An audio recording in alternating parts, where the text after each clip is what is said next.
এ আপনাদের পাপের ফল।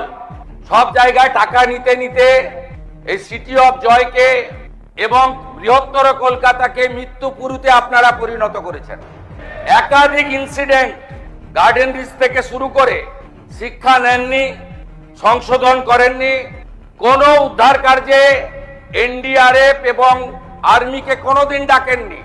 গার্ডেন রিচের ধ্বংসস্তূপে আপনার জেলা মুর্শিদাবাদের যারা হাত খুলে মমতা ব্যানার্জিকে ভোট দেয় মুসলিম, তাদের 14 জন চাপা পড়ে মারা গেছিল, একজনকে উদ্ধার করতে পারেননি আপনারা জীবিত। আমরা এটা নিয়ে রাজনীতি করব না, কিন্তু কি করেছেন আপনারা?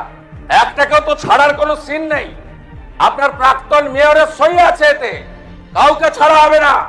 আপনার ইঞ্জিনিয়ার যাদের নাম আছে, it is found that Shri Aminur Sheikh, sub assistant engineer, Shri Nirmalendu Sardar, assistant engineer, Shri Ranjan Das, executive engineer, has not discharged their duties and responsibilities in respect of the instead premises. আমরা পুরো ফ্যাক্ট ফাইন্ডিং বের করেছি, কোনো ছাড়াছাড়ির সিন নেই।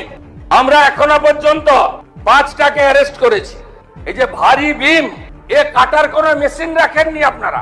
আপনাদের সরকার 15 বছরে অনেক কাণ্ড করেছেন, লোহা কাটার মেশিনটা পর্যন্ত কেনেননি। কেন এই ক্ষতিটা করে দিয়ে গেছেন বাংলায়?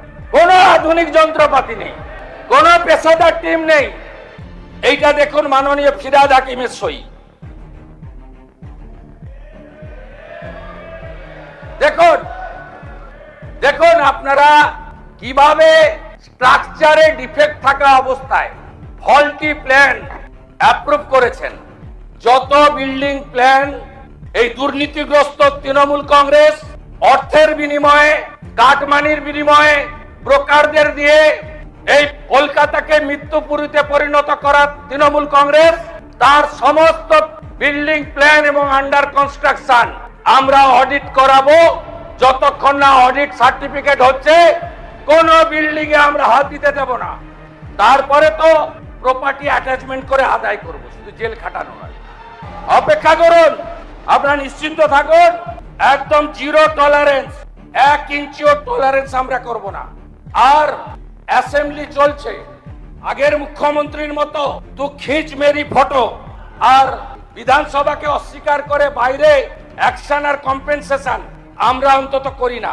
আপনারা ভরসা রাখতে পারেন, এই সরকার জনগণের জীবনের সঙ্গে কোন রকম কম্প্রোমাইজ করতে কাউকে দেয়নি, দেবে না।